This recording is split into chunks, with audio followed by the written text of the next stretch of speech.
জলাবদ্ধতার খবর জানাতে এই মুহূর্তে বুয়েট ক্যাম্পাসে আছেন রিপোর্টার রাশেদ বাপ্পি। সরাসরি যাচ্ছি তার কাছে।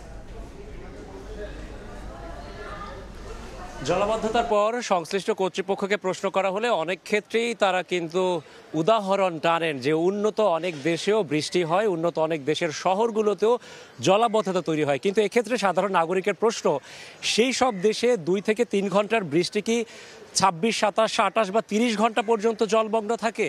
এই প্রশ্ন কিন্তু সাধারণ মানুষের। ঠিক এই মুহূর্তে আমরা আছি বাংলাদেশ প্রকৌশল বিশ্ববিদ্যালয়ে বুয়েটে, এবং বুয়েটের এখন যে অংশ আমরা দেখাচ্ছি এটি বিশ্ববিদ্যালয়ের শিক্ষকদের আবাসিক এলাকা। এটিকে লাল কোয়ার্টারও বলা হয়ে থাকে, ঢাকেশ্বরী কোয়ার্টারও অনেকে বলেন। এবং এই কোয়ার্টারের অবস্থা যদি আমরা দেখি, এখানে যতগুলো গাড়ি রাখা আছে সবগুলো গাড়ি কিন্তু পানিতে অনেকটাই নিমজ্জিত। পাশাপাশি এখানে আমরা দেখতে পাচ্ছি একটি ভ্যান গাড়ির উপরে পাম্প বসানো আছে, সেই পাম্প দিয়েও অনেকে চেষ্টা করেছেন পানি থেকে মুক্তি পাওয়ার জন্য। পাশাপাশি যদি অন্য কোয়ার্টারগুলোর দিকে তাকাই, সেই কোয়ার্টারগুলো দেখতে পাচ্ছি নিচের যে তলা অর্থাৎ নিচতলা কিন্তু সম্পূর্ণ ডুবে আছে।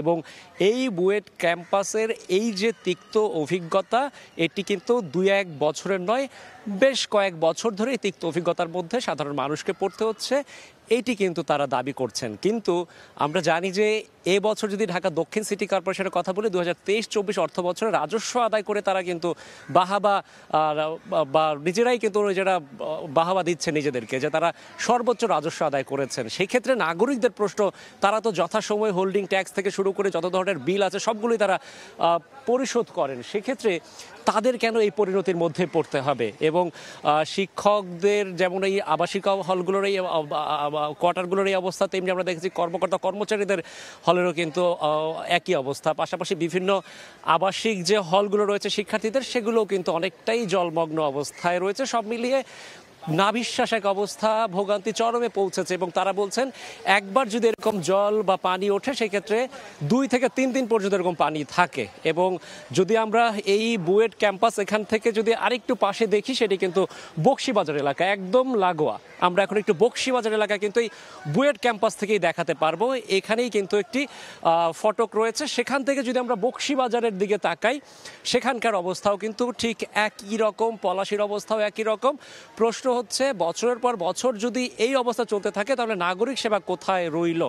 এবং যদি একটু বলি যে আমাদের কাছে যে তথ্য রয়েছে, গত 4 বছরে ঢাকার 2 সিটি কর্পোরেশন ড্রেনেজ ব্যবস্থাপনার উন্নয়নে 730 কোটি টাকা, অন্তত 730 কোটি টাকা কিন্তু তারা ব্যবহার করেছেন, খরচ করেছেন। তারা যদি এত শত কোটি টাকা খরচ করে থাকেন, এরপর যদি নাগরিকদের এই বেহাল অবস্থার মধ্যে পড়তে হয়, তাহলে দায়ভার কে নেবেন? সেটিও কিন্তু এক ধরনের প্রশ্ন। এবং গতকাল শুক্রবার সাধারণ মানুষ এরকম ভোগান্তির মধ্যে পড়েছে। আজ শনিবার, শুক্র শনিবার দুদিনই কিন্তু নগর ভবন বন্ধ থাকে, 2 সিটি কর্পোরেশনের কর্মকর্তা কর্মচারীরা কিন্তু ছুটিতে থাকেন। তাদেরকেও কিন্তু এই অবস্থায় আমরা সাধারণ নাগরিকদের পাশে পাইনি, সেটি নিয়েও কিন্তু এক ধরনের ক্ষোভ সাধারণ নাগরিকদের রয়েছে। এবং এই যে পানি, আমরা কয়েক ঘন্টা ধরে বকশীবাজার এবং বুয়েটের এরিয়াতে রয়েছি, পানি যে নামছে তা কিন্তু নয়, খুবই কম পরিমাণে পানি নামছে। এবং আমাদের কাছে মনে হচ্ছে, এবং সাধারণ মানুষদের যে অভিজ্ঞতা, তাতে এরকম একবার যদি পানি ওঠে, সেই পানি নামতে 2 থেকে 3 দিন সময় লাগে, এবং বছরে 3 থেকে 4 বার এরকম জলমগ্ন অবরুদ্ধ অবস্থার মধ্যে তাদের যেতে হয়। নগর কর্তৃপক্ষকে এই বিষয়গুলো দেখছে না, এই প্রশ্ন সাধারণ মানুষের। শেষ করছি বুয়েট থেকে। এই ছিল আমার কাছে সবশেষ খবর। রাজধানীতে জলাবদ্ধতার খবর জানছিলাম বুয়েট ক্যাম্পাস থেকে।